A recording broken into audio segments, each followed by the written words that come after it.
शरद पवारांचा 4 दिवस कोल्हापूर दौरा. पवारांच्या स्वागताला समरजित घाटगे यांची हजेरी. समरजित घाटगे आज शरद पवार गटामध्ये प्रवेश करणार.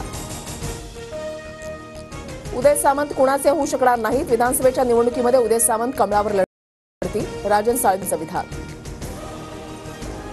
विधानसभा निवडणुकीसाठी मनोजरांची मोर्चे बांधणी. पुण्यामधील 21 विधानसभा मतदारसंघांचा आढावा. बैठकीमध्ये मोठ्या संख्येने कार्यकर्ते उपस्थित. माझ्या कार्यकर्त्यांना बोललेला खपवून घेणार नाही. रामराजेंच्या नाराजीनंतर अजित पवारांचा रणजित नाईक निंबाळकर आणि जयकुमार गोरेंना अप्रत्यक्षपणे इशारा. रामराजे निंबाळकरांचं वय 85. पद दिलं तर रिझल्ट देऊ शकत नाहीत. रामराजेंना आराम करणाऱ्या पक्षामध्ये जाऊ द्या. नारायण राणेंची टीका. नड्डांच्या उपस्थितीमध्ये माझा भाजप पक्ष प्रवेश. काही नेत्यांच्या विरोधामुळे घोषणा नाही. खडसेंचा मोठा गौप्यस्फोट. भाजपच्या प्रतिसादाची वाट पाहणार. अन्यथा पवारांसोबत राहणार. खडसेंची भूमिका. नांदेड जिल्ह्यामध्ये 3 दिवसांमध्ये मुसळधार पाऊस. अतिवृष्टीमुळे 2 लाख हेक्टरपेक्षा अधिक क्षेत्र बाधित. 25 जनावरांचा मृत्यू. परळीमधील सरस्वती नदीला पूर. अनेक नागरिकांच्या घरामध्ये पाणी शिरलं. जनजीवन विस्कळीत.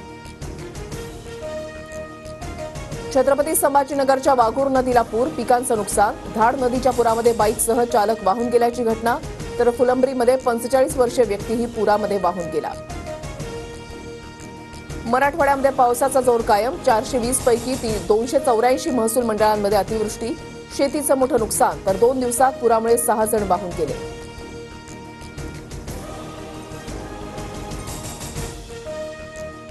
विदर्भासह मराठवाड्यामधील छत्रपती संभाजीनगर, जालना, परभणीला येलो अलर्ट. तर उत्तर महाराष्ट्रामधील नंदुरबार, धुळे, जळगावसह सातारा आणि पुण्यामध्ये हलक्या पावसाचा अंदाज.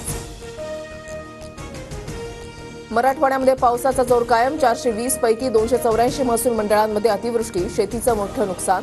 तर 2 दिवसात पुरामुळे 6 जण वाहून गेले.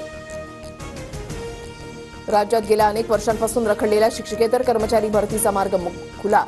मुंबई उच्च न्यायालयानं शिक्षकेतर कर्मचारी भरतीवरील स्थगिती उठवली.